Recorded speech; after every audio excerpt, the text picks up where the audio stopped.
New at 5:30, Providence Mayor Brett Smiley is planning to raise property taxes, cut $9 million in spending, and find new sources of revenue. The mayor is unveiling details about his $624 million budget to city councilors right now. So let's get to 12 News reporter Alexandra Leslie with the latest from City Hall. Alex?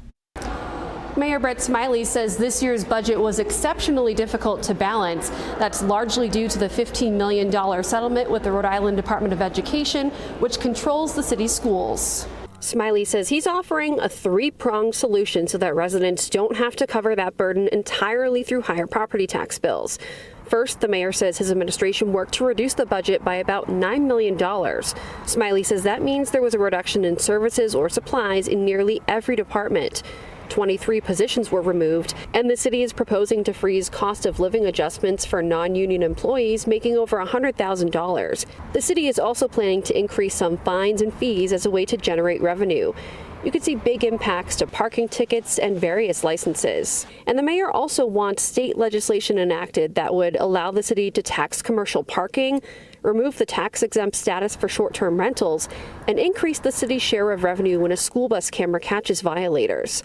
Lastly, as expected, property tax rates will be changing too. Residents that own or occupy a single-family home will see their average tax bill increase by 4%.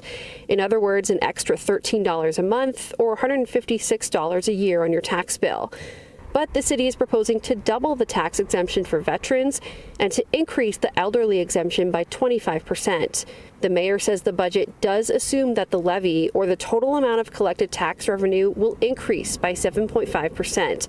That's much higher than the state's usual 4% cap on annual increases, which means it's another move that needs support from the General Assembly. If that doesn't happen, the City Council would need to overhaul the entire plan. The mayor told reporters he actually did find money for some new initiatives, including creating a one-stop business center. That's something he says actually won't cost the city any money.